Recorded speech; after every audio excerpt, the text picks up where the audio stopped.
Hello out there in virtual land. I just wanted to jump on live here because I've actually heard a few complaints about um, 4K camera review that I've done, and this ain't the first time. It's happened probably about 3 or 4 times.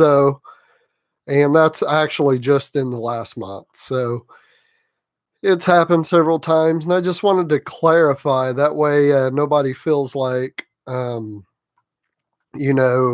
on the channel is being anything less than 100% honest. Now, 4K resolution, I just wanted to explain what that means. That means you have a pixel count on your screen of 3840 by 2160. So make sure you understand that means 4K.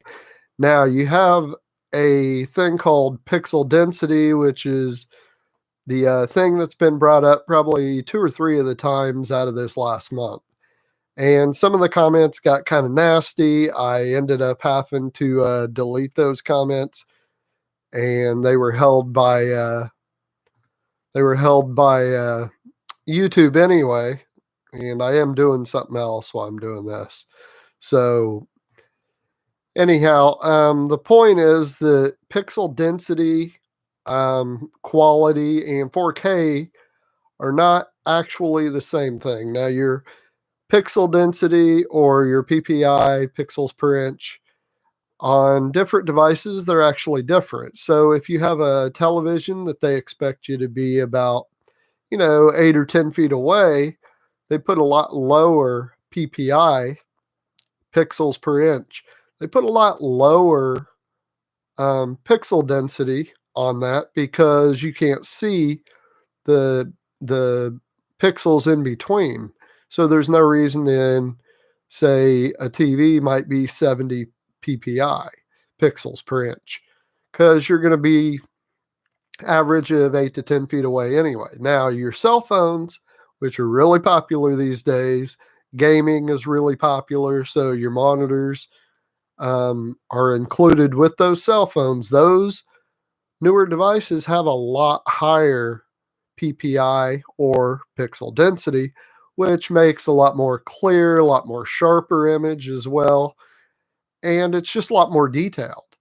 So there's an argument where if it has a really low PPI pixel density, then it's not really HD or it's not really 4K, which technically is untrue.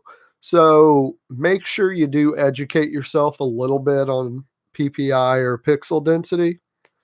So if you can't find that information, there may be a reason that the manufacturer is hiding that, which could be on that camera. I'm really not sure. I'm not the manufacturer. I'm not even in the Amazon program. I don't get any payment for any of those that sell, so I don't make any money off those. I have no reason to push those.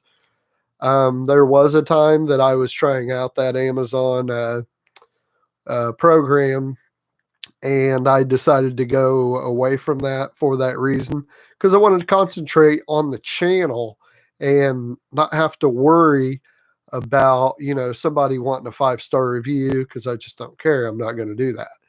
So I'm not a part of that Amazon affiliate program. I don't get a kickback for anything sold. All that has been completely wiped, and I won't go into that program for that reason. So make sure you educate yourself.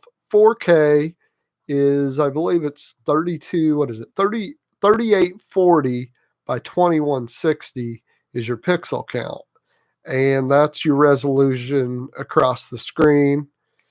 And again, you're going to have a lot higher pixel density on a smaller screen that's closer to you, like your phone, or on a bigger screen that's closer to you, like your monitor, than something like your television. So they can use that on a video camera to say, well, this was going to a television anyway, so we have a lower density or a lower PPI, pixels per inch.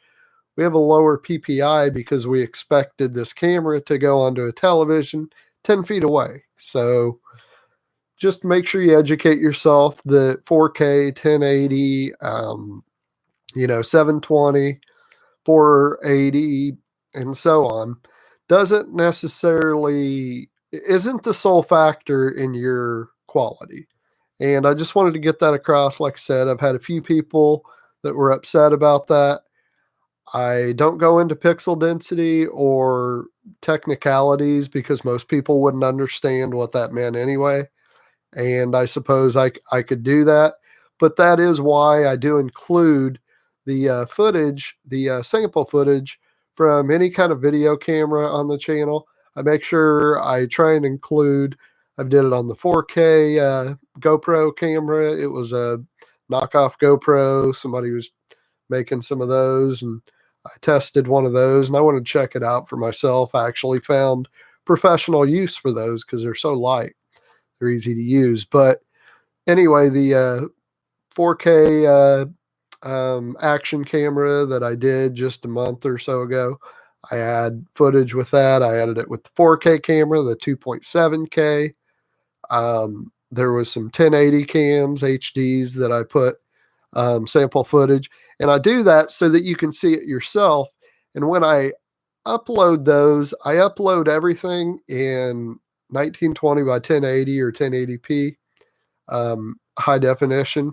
And I do that because I compare it and let you know, hey, the normal camera, not this one I'm recording on right now, but the normal camera I upload videos with is a Blackmagic cinema camera, which the camera body alone is like $1,500. Then once you buy everything, lenses, I use a speed booster.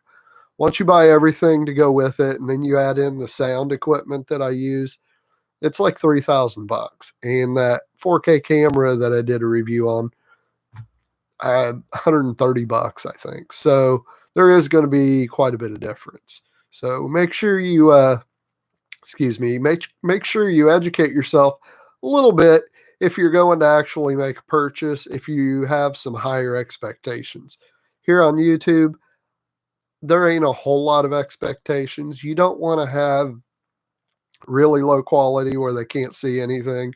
Right now, I'm actually kind of dark. I didn't even set up for this video, but here you can get by with that, and I think it's okay. If you're doing a film, if you're doing interviews, if you're doing professional work, these $100 Amazon cameras just aren't going to do.